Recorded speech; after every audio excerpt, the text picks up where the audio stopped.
Nous accueillons donc notre invité santé du jour, c'est vous, professeur Dominique Brémond-Gignac. Bonjour. Bonjour Mélanie. Vous êtes chef du service ophtalmologie à l'hôpital universitaire Necker Enfants Malades à Paris et on va parler donc des problèmes de vision de nos enfants, principalement de la myopie ce matin. Mais avant ça, petit retour en arrière. Un enfant à la naissance, on est d'accord, ça voit rien. Enfin, je sais pas, moi on m'a toujours dit ça. Ça voit rien, n'exagérons rien. Comment on voit quand on est À la naissance, c'est 1/20. Donc évidemment, c'est très loin du 10/10 qu'on connaît chez l'adulte. Mais après tout, c'est finalement ce dont on a besoin quand on est relativement entouré. Donc, on nous fait tout, a priori. Il faut quand même dire une chose, c'est qu'on normalement, dans nos sociétés actuellement, on fait tout. Donc, pas beaucoup, mais par contre, ça évolue très vite, puisque déjà 1 mois, 1/10, déjà à peu près 1 an, 4/10 environ. Donc, vous voyez, ça évolue vite, et c'est parce que, en fait, l'œil a besoin d'une maturation supplémentaire à la naissance, même si toutes les couches tout est là, de la rétine, ouais. tout est présent, bien sûr, tout est fait, mais il y a besoin quand même d'une vraie maturation. Et c'est normal. Pourquoi ? Parce que finalement, il y a la lumière qui arrive, et donc il faut apprendre à voir, finalement. C'est ça, en fait. Mais professeur, à partir de quel âge, à quel moment on peut se dire que notre bébé enfant ne voit pas bien, après justement ces signes de maturation qui ne fonctionneraient pas ? C'est quoi le déclic ? Alors, le déclic n'est pas toujours simple. C'est pour ça qu'il y a des points d'étape qui sont faits. Il y a des points d'étape qui sont faits, par exemple, la première semaine de vie par le pédiatre, qui va vérifier que tous les éléments sont bien en place. C'est toujours important, à la fois que ça soit visuel et auditif. Donc, ça fait partie des points. Et puis, dans le carnet de santé, il y a des points d'étape qui sont faits, toujours par le pédiatre ou le médecin généraliste. C'est pas, qui sont faits tous les 2 mois, 4 mois. Il y a un point d'étape important, c'est 9 mois. Et puis, bien entendu, il y a certains signes d'appel qui vont faire que les parents peuvent se poser la question, de se dire c'est pas tout à fait normal. Quand il commence à marcher, qu'il se cogne ou des choses comme ça. Beaucoup plus tôt, même, on peut se rendre compte que l'enfant, normalement, à 3 mois, doit suivre déjà une cible. Donc, vous voyez, déjà à 3 mois. Ah oui. Mais regardez bien, l'enfant qui va, par exemple, prendre son biberon ou le sein, il va regarder quand même sa maman. Donc ça, c'est des points importants que l'on peut juger, je dirais, déjà en tant que parent. Et puis, si on a le moindre doute, dans ces cas-là, il ne faut pas se poser de questions.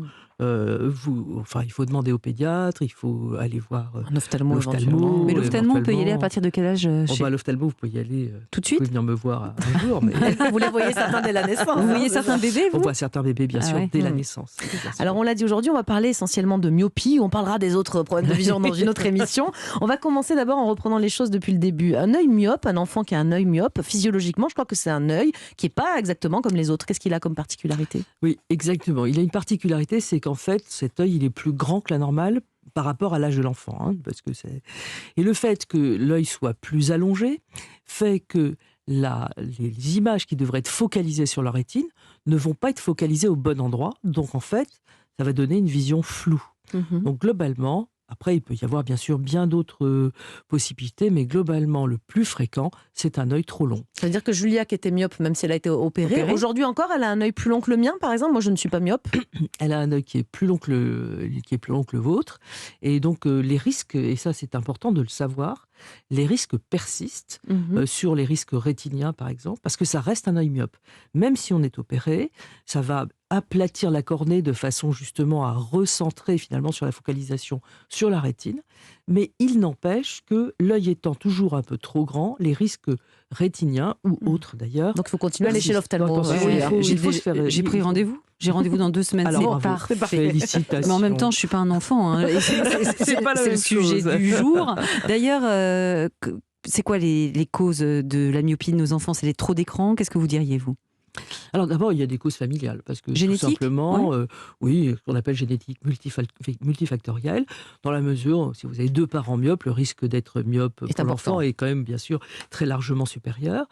Après cela, bien sûr, il va y avoir des facteurs environnementaux, des facteurs extérieurs, et c'est là qu'on rentre dans un grand champ qui est assez large, en particulier bien sûr les écrans. Et là c'est sûr que les écrans ont un effet qui est toxique, le fait de ne pas être suffisamment à l'extérieur. Mais alors c'est le manque d'extérieur ou c'est l'écran en lui-même qui est nocif pour l'œil ?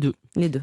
Le manque d'extérieur aussi est un facteur. Pourquoi ? Parce que la lumière... La lumière du jour est une lumière qui est équilibrée, donc avec une répartition en réalité dans les longueurs d'onde qui est bien équilibrée, alors que les lumières intérieures sont aujourd'hui, en particulier avec les LED, qui sont évidemment très utiles, mais avec des répartitions dans le bleu qui sont beaucoup moins bonnes, avec des pics dans le bleu, et donc là aussi, on sait que c'est moins bon. Et les écrans, bien sûr, ils vont avoir aussi des lumières de ce type-là. Et pour prouver tout ça, je crois que vous dites d'ailleurs que pendant les confinements, à la sortie de ces confinements, il y a eu une espèce de mini-explosion des cas de myopie chez les enfants. Hein. Vous l'avez vu ça en Tout consultation? à fait, on l'a vu en consultation, mais il y a eu une très grosse étude en Chine qui a montré sur plus de 120 000 enfants qu'il y a eu, sur 4 mois, une explosion en fait de la myopie de ces jeunes entre 6 et 8 Bien sûr, à cause des écrans, et on n'a pas pu sortir comme on l'aurait voulu. Professeur Brémond-Gignac, on va continuer